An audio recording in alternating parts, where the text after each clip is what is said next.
참매 예수님, 이관이 필립보입니다. 마테오 복음서 21장 23절에서 46절 가르침을 합니다. 기도하고 시작합니다.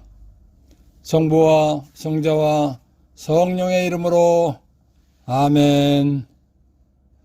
성령 하느님, 포도밭 소작인의 비유의 뜻을 알고 신앙생활하도록 도와주시기를 예수의 이름으로 간절히 청합니다. 아멘.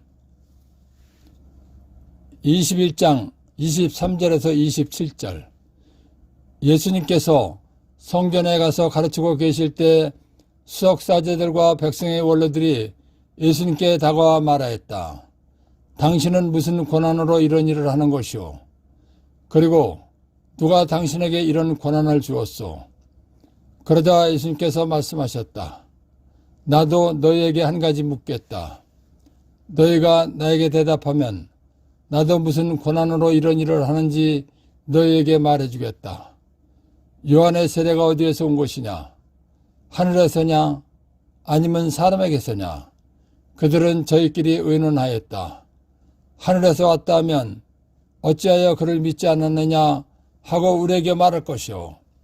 그렇다고 사람에게서 왔다 하자니 군중이 두렵소. 그들이 모두 요한을 예언자 여기니 말이오. 그래서 그들이 예수님께 모르겠소 하고 대답하였다. 그러자 예수님께서 그들에게 말씀하셨다. 나도 무슨 고난으로 이런 일을 하는지 너희에게 말하지 않겠다. 예수님 당시 이스라엘 사람들은 하나님을 믿는 유다교인들이었습니다. 이스라엘 사람들은 하나님께서 선택한 아브라함 때부터 하나님을 믿었습니다. 하나님께서는 이스라엘 민족을 이집트에서 탈출시키시면서 모세의 형인 아론과 그의 아들들에게 하나님께 제사드리는 사제 직분을 맡기셨습니다. 사제들은 하나님께 제사를 올리면서 사람들을 가르치기도 했습니다. 이스라엘 민족은 율법을 근거로 하나님을 믿었습니다.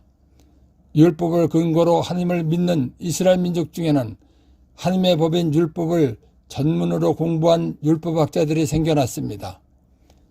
율법학자들이 생겨나면서 율법학자들과 사제들은 백성들이 하나님을 믿도록 가르쳤습니다. 그렇기 때문에 이스라엘의 민족 종교인 유다교는 사제들과 율법학자들에 의해서 유지되어 왔습니다. 그런데 사제도 아니고 율법학자도 아닌 예수님께서 사람들을 가르치셨기 때문에 수석사제들과 백성의 원로들이 당신은 무슨 권한으로 이런 일을 하는 것이오? 그리고 누가 당신에게 이런 권한을 주었소? 하고 물은 것입니다. 율법학자들은 율법을 공부해서 사람들을 가르치는 것입니다. 율법을 지키라고 만들어주신 분은 삼위일체 하느님이십니다. 예수님께서는 삼위일체 하느님이십니다. 그렇기 때문에 율법을 만들어주신 하느님이신 예수님께서는 율법을 가르치기 위해서 공부하실 필요가 없는 것입니다. 그리고 어떤 사람으로부터 권한을 받고서 사람들을 가르쳐야 하는 분이 아닙니다. 율법을 만들어주신 하느님이신 예수님께서는 그냥 가르치실 권한과 능력이 있는 분이십니다. 그렇기 때문에 누구의 허락도 받지 않고 가르치신 것입니다. 그런데 수석사제들과 백성의 원로들은 예수님께서 율법을 만들어주신 하느님이시라는 것을 몰랐습니다. 그래서 예수님께서 사람들을 가르치시는 권한에 대하여 시비를 걸은 것입니다. 예수님께서 내가 율법을 만들어준 삼일체 하느님이기 때문에 가르칠 권한이 있다고 말씀하시면 수석사제들과 율법학자들과 원로들은 즉시 하나님을 모독했다고 죽이려고 할 것입니다. 그렇기 때문에 수석사제들과 율법학자들과 원로들의 질문에 대답해 주실 수 없으신 것입니다. 질문에 대답해 주실 수 없으신 예수님께서는 그들의 입을 막기 위하여 내가 너에게 한 가지 질문할 테니 대답해 보아라. 그러면 내가 무슨 권한으로 이런 일을 하는지 너에게 말해주겠다 라고 말씀하셨습니다. 그러시고는 요한의 세례가 어디에서 온 것이냐? 하늘에서냐? 아니면 사람에게서냐? 라고 물으셨습니다. 예수님께서 이 질문을 하신 이유는 수석사제들과 율법학자들과 원로들이 요한을 믿지 않았기 때문에 대답할 수 없는 질문을 하신 것입니다. 예수님의 질문을 받은 수석사제들과 율법학자들과 원로들은 의논을 하였습니다. 그러고는 하늘에서 왔다 하면 어찌하여 그를 믿지 않았느냐 할 것이요, 그렇다고 사람에게서 왔다 하자니 군중이 모두 요한을 예언자로 여기고 있었기 때문에 두려웠습니다. 그래서 모르겠습니다 라고 대답했습니다. 그러자 예수님께서도 그들의 질문에 말씀하지 않겠다고 하신 것입니다. 그래서 그들이 예수님께 모르겠소 하고 대답하였다. 그러자 예수님께서 그들에게 말씀하셨다. 나도 무슨 권한으로 이런 일을 하는지 너희에게 말하지 않겠다 라고 말씀하신 것입니다. 1. 당신은 무슨 권한으로 이런 일을 하는 것이요? 그리고 누가 당신에게 이런 권한을 주었소? 유다교는 사제들과 율법학자들이 하나님을 믿도록 가르치는 것입니다. 그런데 사제도 아니고 율법학자도 아닌 예수님께서 가르치셨기 때문에 수석사제들과 백성의 원로들이 물은 것입니다. 2. 너희가 나에게 대답하면 나도 무슨 권한으로 이런 일을 하는지 너희에게 말해주겠다. 율법을 만들어주시고 지키라고 하신 삼위일체 하나님이신 예수님께서는 그냥 가르치실 권한이 있는 분이십니다. 그런데 예수님이 하나님이신 줄 모르고 시비를 걸었기 때문에 하신 말씀입니다. 3. 그들이 예수님께 모르겠소 하고 대답하였다. 예수님께서 즉시 대답하기 곤란한 질문을 받으시고 즉답을 피하시기 위해서 요한의 세례에 관해서 물으셨을 때 수석사제들과 율법학자들과 원로들이 한 대답입니다. 4. 예수님께서 즉시 대답하기 곤란한 질문이란 내가 율법을 만들어준 삼위일체 하느님이기 때문에 가르칠 권한이 있다고 말씀하시는 것입니다. 예수님께서 신분을 말씀하시면 즉시 하나님을 모독했다고 죽이려고 할 것이기 때문입니다. 5. 나도 무슨 권한으로 이런 일을 하는지 너희에게 말하지 않겠다.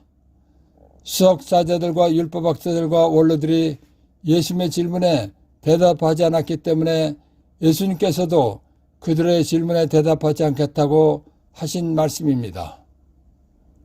6. 예수님의 반문. 상대의 물음에 대답하지 않고 도리어 상대에게 물음에서 배울 지혜. 대답해서 난처하거나 곤란한 질문을 받았을 때는 예수님처럼 상대가 대답할 수 없는 질문을 하고 대답하면 대답하겠다고 하는 것입니다. 21장 28절에서 32절. 너희는 어떻게 생각하느냐? 어떤 사람에게 아들이 둘이 있었는데 맏아들에게 가서 얘야 너 오늘 포도밭에 가서 일하여라 하고 일렀다. 그는 싫습니다 하고 대답하였지만 나중에 생각을 바꾸어 일하러 갔다. 아버지는 또 다른 아들에게 가서 같은 말을 하였다. 그는 가겠습니다 아버지 하고 대답하였지만 가지는 않았다. 이 둘 가운데 누가 아버지의 뜻을 실천하였느냐? 그들이 맏아들입니다 하고 대답하자 예수님께서 그들에게 말씀하셨다. 내가 진실로 너희에게 말한다. 세례와 창녀들이 너희보다 먼저 하나님의 나라에 들어간다. 사실 요한이 너에게 와서 의로운 길을 가르치실 때 너희는 그를 믿지 않았지만 세례와 창녀들은 그를 믿었다. 너희는 그것을 보고도 생각을 바꾸지 않고 끝내 믿지 않았다. 예수님께서는 예수님의 권한에 대하여 시비를 건 수석 사제들과 백성의 원로들에게 예수님을 받아들이고 믿는 것과 믿지 않는 것이 어떤 결과로 나타나는 것을 두 아들의 비유로 말씀해 주신 것입니다. 그리고 영적 시대의 변화를 알고 믿어야 하늘나라에 간다는 것을 알게 해주시기 위해서 두 아들의 비유를 말씀하신 것입니다.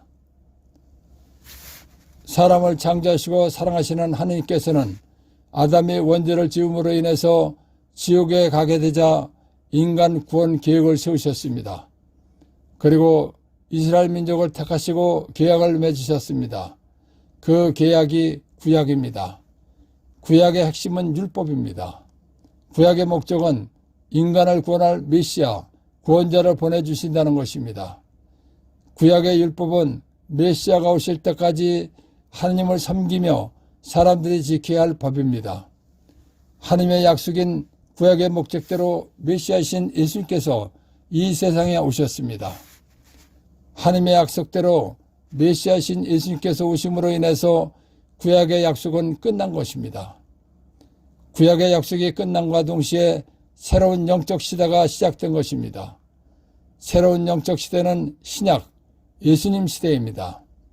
새로운 영적 시대에는 새로운 영적 시대에 맞는 믿음 생활을 해야 하는 것입니다. 그런데 하나님을 잘 믿는다는 수석사제들과 백성의 원로들은 구약의 약속대로 오신 메시아이신 예수님을 인정하지 않았습니다. 그래서 그들은 예수님을 받아들이지 않은 것입니다. 예수님께서는 이 세상 모든 사람을 구원하기 위해서 이 세상에 오신 것입니다.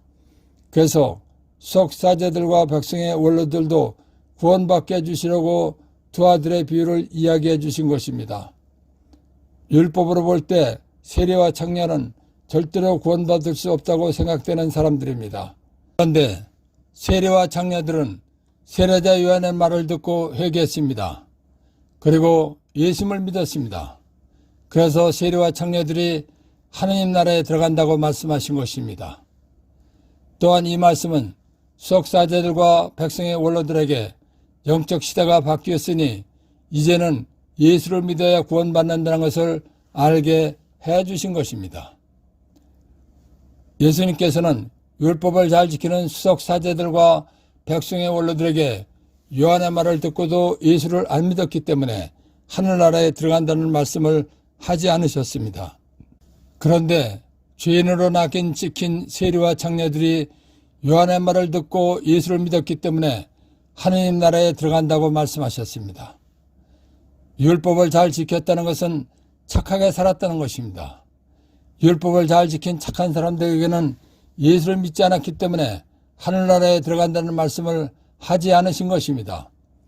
오히려 율법을 지키면서 착하게 산 사람들에게 예수를 믿지 않았다고 꾸짖으신 것입니다. 이처럼 지금도 예수를 믿지 않고는 하늘나라에 갈 수 없다는 것을 알게 해주신 것입니다. 다시 말하면 하늘나라에 들어가려면 예수를 믿어야 한다는 것입니다. 두 아들의 비유는 하늘나라에 들어가는 것에 관한 것입니다. 왜냐하면 맏아들로 비유한 세리와 창녀들이 너희보다 먼저 하나님의 나라에 들어간다 라고 말씀하셨기 때문입니다. 또한 두 아들의 비유는 율법을 지키는 사람이 아니라 복음을 믿는 사람이 하늘나라에 들어간다는 것을 비유로 말씀하신 것입니다. 예수님께서 수석사제들과 백성의 원로들에게 어떤 사람이 맏아들에게 얘야 너 오늘 포도밭에 가서 일하여라고 하였다. 그러나 그는 싫다고 했지만 나중에 생각을 바꾸어 일하러 갔다. 그런데 둘째 아들은 아버지의 말을 듣고 일하러 가겠다고 대답을 하였지만 일하러 가지 않았다. 그렇다면 누가 아버지의 말을 들은 것이냐 하고 질문하셨습니다. 그러자 그들은 맏아들이라고 하였습니다. 수석사제들과 백성의 원로들이 맏아들이라고 하자 예수님께서는 맏아들이라는 말씀을 하지 않으시고 세리와 창녀들이 너희보다 먼저 하나님의 나라에 들어간다 라고 말씀하셨습니다. 예수님께서 맏아들이라고 비유한 사람들은 율법대로 살지 않은 세리와 창녀들입니다. 왜냐하면 아버지가 포도밭에 가서 일하라고 하셨을 때 싫다고 했기 때문입니다.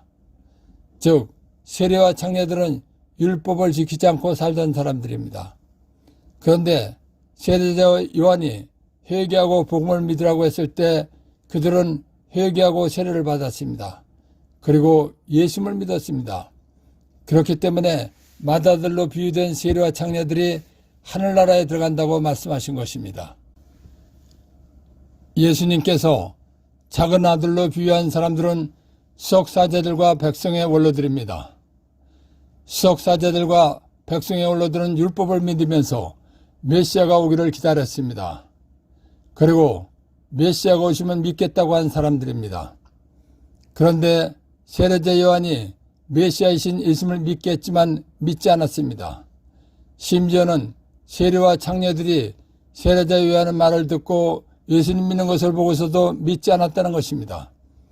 그래서 사실 요한이 너에게 와서 의로운 길을 가르칠 때 너희는 그를 믿지 않았지만 세리와 창녀들은 그를 믿었다.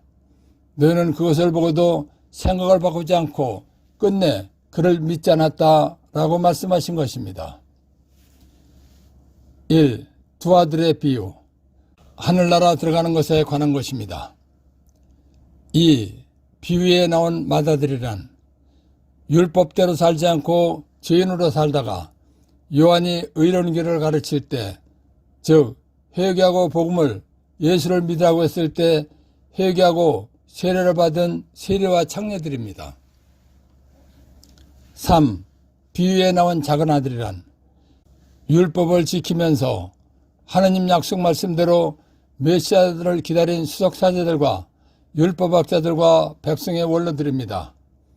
그런데 하느님께서 약속하신 메시아 예수가 오셨을 때 요한이 믿으라고 했지만 믿지 않은 사람들입니다. 4. 두 아들의 비유를 말씀하신 목적 1. 구약의 약속대로 메시아가 오셨다는 것을 알게 해주신 것입니다. 즉 변화된 영적 시대를 알고 예수를 믿어야 하늘나라에 간다는 것입니다. 5. 두 아들의 비유를 말씀하신 목적 2. 하느님 약속대로 메시아가 예수님께서 오셨기 때문에 구약에서 신약으로 바뀌었다는 것입니다. 그러니까 율법이 아니라 복음을 믿어야 하늘나라 간다는 것입니다. 6. 두 아들의 비유를 말씀하신 목적 3. 하늘나라에 들어가는 것은 율법을 지키는 사람이 아니라 복음을 믿는 사람이라는 것입니다. 7. 두 아들의 비유를 말씀하신 목적 4. 하늘나라 가는 것은 지난날에 어떻게 살았느냐가 아니라 예수님을 믿었느냐 안 믿었느냐로 결정된다는 것입니다. 8.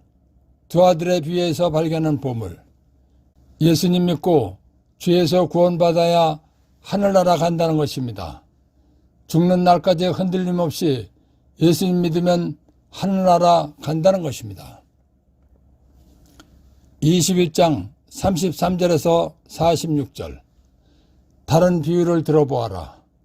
어떤 받임자가 포도밭을 일고 울타리를 둘러치고 포도학을 파고 탑을 세웠다. 그리고 소작인들에게 내주고 멀리 떠났다. 포도철이 가까워지자 그는 자기 몫의 소출을 받아오라고 소작인들에게 종들을 보냈다. 그런데 소작인들은 그들을 붙잡아 하나는 매질하고 하나는 죽이고 하나는 돌을 던져 죽이기까지 하였다. 주인이 다시 처음보다 더 많은 종을 보냈지만 소작인들은 그들에게도 같은 짓을 하였다.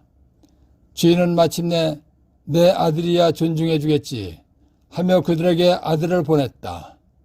그러나 소작인들은 아들을 보자 저자가 상속자다. 자, 저자를 죽여버리고 우리가 그의 상속재산을 차지하자 하고 저희끼리 말하면서 그를 붙잡아 포도밭 밖으로 던져 죽여버렸다. 그러니 포도밭 주인이 와서 그 소장인들을 어떻게 하겠느냐. 그렇게 악한 자들은 가차없이 없애버리고 제때 소출을 바치는 다른 소작인들에게 포도밭을 내줄 것입니다 하고 그들이 대답하자 예수님께서 그들에게 말씀하셨다. 너희는 성경에서 이 말씀을 읽어본 적이 없느냐? 집 짓는 이들이 내버린 돌 그들이 모퉁이의 머릿돌이 되었네. 이는 주님께서 이루신 일 우리 눈에 놀랍기만 하네. 그러므로 내가 너에게 말한다. 하느님께서는 너에게서 하나님의 나라를 빼앗아 그 소출을 내는 민족에게 주실 것이다. 그리고 그 돌 위에 떨어지는 자는 부서지고 그 돌에 맞는 자는 누구나 으스러질 것이다. 수석 사제들과 바리새인들은 이 비유들을 듣고서 자기들 두고 하신 말씀인 것을 알아차리고 그분을 붙잡으려고 했으나 군중이 두려웠다. 군중이 예수님을 예언자로 여겼기 때문이다.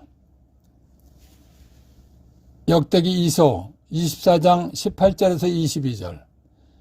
그들은 저희 조상들의 하나님의 집을 저버리고 아세라 목상과 다른 우상들을 섬겼다. 이 죄 때문에 유다와 예루살렘의 진노가 내렸다. 주님께서는 그들을 당신께 돌아오게 하시려고 그들에게 예언자를 보내셨다. 이 예언자들이 그들을 거슬러 증언하였지만 그들은 귀를 기울이지 않았다. 그때 여호야다 사제의 아들 지카리야가 하나님의 영에 사로잡혀 백성 앞에 나서서 말하였다. 하나님께서 이렇게 말씀하십니다. 너희는 어찌하여 주님의 계명을 어기느냐? 그렇게 해서는 너희가 잘 될 리 없다. 너희가 주님을 저버렸으니 주님도 너희를 저버렸다. 그러나 사람들은 그를 거슬러 음모를 꾸미고 임금의 명령에 따라 주님의 집 뜰에서 그에게 돌을 던져 죽였다. 요아스 임금은 이렇게 지카리의 아버지 여호야다가 자기에게 바친 충성을 기억하지 않고 그의 아들을 죽였다. 지카리아는 죽으면서 주님께서 보고 갚으실 것이다 하고 말하였다. 예레미야 37장 2절 15절에서 16절. 그런데 시드키야와 그의 신하들과 나라 백성은 예레미야 예언자를 통하여 하신 주님의 말씀을 듣지 않았다. 배신들은 예레미야에게 화를 내며 그를 때리고 요나탄 서기관 집에 있는 구덩이에 가두었다. 사람들이 그것을 감옥으로 만들었던 것이다. 예레미야는 천장이 둥근 저수 동굴에 들어가 오랫동안 그곳에 갇혀 있게 되었다. 하느님께서는 이집트에서 종살이하는 이스라엘 민족을 탈출시켜 젖과 꿀이 흐르는 가나안 땅에서 잘 살게 해주셨습니다. 그리고 모세를 시켜서 율법을 주시고 율법을 지키면 건강하게 해주시고 오래 살게 해주시고 잘 살게 해주시겠다고 약속해 주셨습니다. 그런데 이집트에서 탈출한 세대들이 죽고 그것을 아는 세대가 죽고 오랜 세월이 흐르자 이스라엘 사람들은 하느님 말씀대로 살지 않고 우상 숭배를 했습니다. 그래서 하느님께서는 하느님을 믿고 살라고 지카리야와 예레미야 같은 예언자들을 보내셨습니다. 그랬더니 이스라엘 사람들은 예언자들을 때리기도 하고 죽이기도 했습니다. 그런데도 하느님께서는 이스라엘 사람들이 하느님을 믿고 살도록 더 많은 예언자들을 보내셨다는 것입니다. 그러나 이스라엘 사람들은 예언자들을 때리고 죽였다는 것입니다. 이스라엘 민족을 선택하신 하느님께서는 예언자들을 죽인 이스라엘 사람들에게 화를 내시기보다는 인내심을 갖고 이번에는 하나님의 아들 예수님을 보내셨습니다. 예수님께서는 권위와 능력을 가지고 오셨습니다. 그렇기 때문에 이스라엘 사람들이 존중해 줄 줄 알았다는 것입니다. 그런데 이스라엘 사람들은 예수님을 죽인다는 것입니다. 그래서 예수님께서 포도밭 소작인의 비유를 말씀하신 것입니다. 예수님께서는 구약의 목적과 영적 시대의 변화를 모르고 예수님을 받아들이지 않는 수석사제들과 백성의 원로들을 깨우쳐 주시기 위해서 포도밭 소작인의 비유를 말씀하신 것입니다. 포도밭 소작인의 비유는 포도밭 주인이 포도밭을 만들고 소작인들에게 내주고 도지로 주고 자기 몫의 소출을 받는 도주받는 것을 비유로 말씀하신 것입니다. 포도밭 소작인의 비유를 다시 설명하면 포도밭 주인, 하느님이 포도밭을 만들고 소작인, 수석사제들과 백성의 원로들에게 한 해 동안에 포도 농사를 짓고 그 대가로 해마다 얼마씩 내게 하고 도지로 주고 한 해 동안에 포도 농사를 짓고 그 대가로 해마다 얼마씩 받기로 한 것, 도주받는 것을 비유로 말씀하신 것입니다. 예수님께서 포도밭 소작인의 비유를 말씀하신 이유는 하나님께서 속사제들과 백성의 원로들에게 이스라엘 백성을 하느님 잘 믿게 하라고 맡기셨다는 것입니다. 그리고 이스라엘 백성들이 하나님을 잘 믿게 하는 대가로 먹고 살게 해주셨다는 것입니다. 그런데 속사제들과 백성의 원로들은 하나님을 잘 믿게 하지 않았다는 것입니다. 그뿐만 아니라 하나님을 잘 믿게 하기 위해서 하나님께서 보내신 예언자들까지도 때리고 죽였다는 것입니다. 그리고 메시아로 오신 예수님까지 죽인다는 것을 말씀하신 것입니다. 예수님께서 포도밭 소작인의 비유를 말씀하시면서 소작인들이 포도밭 주인의 아들을 죽였다는 것입니다. 그러니 포도밭 주인이 와서 그 소작인들을 어떻게 하겠느냐라고 물으셨습니다. 그러자 수석사제들과 백성의 원로들은 그렇게 악한 자들은 가차없이 없애버리고 제때 소출을 바치는 다른 소작인들에게 포도밭을 내줄 것입니다 하고 대답하였습니다. 그러나 수석사제들과 백성의 원로들은 예수님께서 자기들을 두고 하신 말씀인 줄 몰랐습니다. 구약시대에는 하나님께서 이스라엘 민족만을 하나님의 백성이라고 하셨습니다. 그리고 속사제들과 백성의 원로들에게 이스라엘 사람들이 하나님을 잘 믿게 하도록 맡기신 것입니다. 그런데 하나님을 잘 믿게 하라고 맡긴 속사제들과 백성의 원로들이 하나님께서 약속해 주신 대로 보내주신 예수님을 죽였기 때문에 이스라엘 민족만을 하나님의 백성이라고 하셨던 것을 끝내신다는 것입니다. 그리고 예수님을 잘 믿게 하는 민족에게 주신다는 것입니다. 즉 예수님을 믿는 모든 민족을 하느님의 자녀가 되게 해주신다는 것입니다. 이 말씀대로 지금 전 세계 모든 민족들이 예수님을 믿고 하느님을 아버지라고 하는 것입니다. 전 세계 모든 민족들이 예수님을 믿고 하느님을 아버지라고 하는 것은 예수님께서 하나님께서는 너희에게서 하나님의 나라를 빼앗아 그 소출을 내는 민족에게 주실 것이다 라고 하신 말씀이 이루어진 것입니다. 시편 118편 22절에서 23절 집 짓는 이들이 내버린 돌 그들이 모퉁이의 머릿돌이 되었네. 이는 주님께서 이루신 일 우리 눈에는 놀랍기만 하네. 속사제들과 백성의 원로들은 예수님께서 포도밭 소작인의 비유를 자기들에게 하신 말씀인 줄 몰랐습니다. 그래서 예수님의 질문에 그렇게 악한 자들은 가차없이 없애버리고 제때에 소출을 바치는 다른 소작인들에게 포도밭을 내줄 것입니다 하고 대답한 것입니다. 그러자 예수님께서 너희는 성경에서 집 짓는 이들이 내버린 돌 그들이 모퉁이의 머릿돌이 되었네. 이는 주님께서 이루신 일 우리 눈에 놀랍기만 하네 라는 말씀을 읽어본 적이 없느냐 라고 물으셨습니다. 그러시면서 내가 너희에게 말한다. 하나님께서는 너희에게서 하나님의 나라를 빼앗아 그 소출을 내는 민족에게 주실 것이다. 그리고 그 돌 위에 떨어지는 자는 부서지고 그 돌에 맞는 자는 누구나 으스러질 것이다 라고 말씀하셨습니다. 시편에서 돌이란 구원을 완성하실 예수님을 말씀한 것입니다. 예수님께서 시편에 나오는 이런 말씀을 하신 이유는 곧 속사제들과 백성의 원로들이 예수님을 죽일 것이라는 것을 말씀하신 것입니다.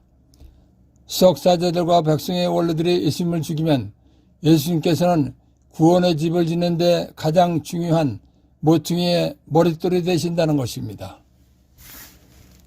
빌딩이나 아파트 같은 건축물이 발달한 요즘은 기초공사를 마쳤을 때 년, 월, 일 따위를 새겨서 일정한 자리에 앉히는 돌을 머릿돌이라고 합니다.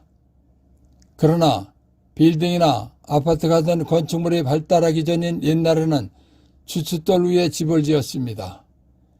이스라엘에서는 주춧돌을 머릿돌이라고 합니다. 이스라엘에서 집을 지을 때는 모퉁이돌을 시작으로 기초를 놓고 집을 지었습니다. 그래서 집을 지을 때 가장 중요한 것은 집을 짓는 기초가 되는 모퉁이의 머릿돌입니다. 집 짓는 이들이 내버린 돌이란 예수님을 말하는 것입니다. 집 짓는 이들이 내버린 돌이 모퉁이의 머릿돌이 되었다는 것은 이스라엘 사람들이 십자가에 못 박아 죽인 예수님의 죽음이 구원의 시작이 된다는 것입니다. 수석사제들과 백성의 원로들이 예수님을 죽일 때는 예수님께서 메시아, 구세주이신 줄 모르고 죽인 것입니다. 그런데 예수님께서는 세상을 구원하러 오신 메시아이십니다. 세상을 구원하러 오신 메시아이신 예수님께서는 사람의 죄값인 죽음을 대신해서 죽어주러 오신 것입니다. 그렇기 때문에 예수님께서 죽으신 것은 사람의 죄값인 죽음을 대신해서 죽으신 것입니다. 예수님께서 죽으신 것은 집을 지을 때 모퉁이의 머릿돌처럼 구원의 추석이 되었다는 것입니다. 이스라엘 사람들이 예수님을 죽임으로써 예수님께서 영적 구원의 기초가 되고 구원 계획이 완성된 것은 하나님께서 이루신 일이라는 것입니다. 하나님의 인간 구원 계획은 사람의 생각을 뛰어넘는 방법으로 완성됐기 때문에 놀랍기만 하다는 것입니다.